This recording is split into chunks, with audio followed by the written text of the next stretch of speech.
Umutima w'itorero babazwa cyane n'amajwi y'amarira ava mu bice biri mu ntambara, cyane cyane muri Ukraine, Iran, Israel no muri Gaza. Ntidukwiye kumenyera intambara, ahubwo tugomba kuyirwanya nk'inyigisho mbi yo gukunda intwaro zikomeye kandi zigezweho. Koko rero, kubera ko mu ntambara z'iki gihe hifashishije intwaro zishingiye ku bumenyi bwa siyansi bwisumbuyeho, ubugome bwazo bushobora gutuma abayirwana bagwa mu bucakara burenze ku bw'ibihe byo hambere. Kubw'icyubahiro cya muntu no kubw'amategeko mpuzamahanga, ndasubiramo ijambo Papa Fransisiko yabwiraga abayobozi: intambara buri gihe ni igihombo. Kuko Papa Pio wa gatanu yabivuze, mu mahoro nta na kimwe kiba cyatakaye, ariko mu ntambara byose bishobora gutakara.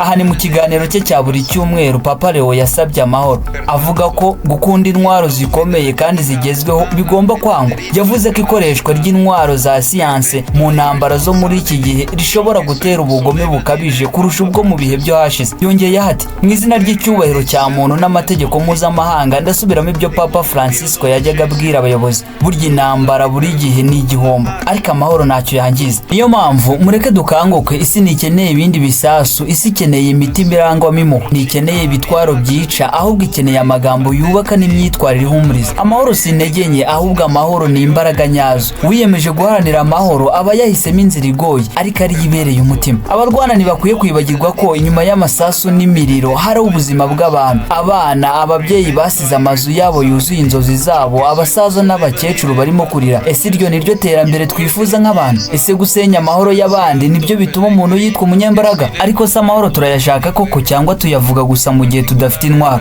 Ese amahoro ni amagambo ku bipande by'impapuro cyangwa ni ibyemezo by'umutima w'umuntu? Uyu munsi abantu benshi bararwana, abandi bararwana mu magambo, abandi bararwana mu mutima.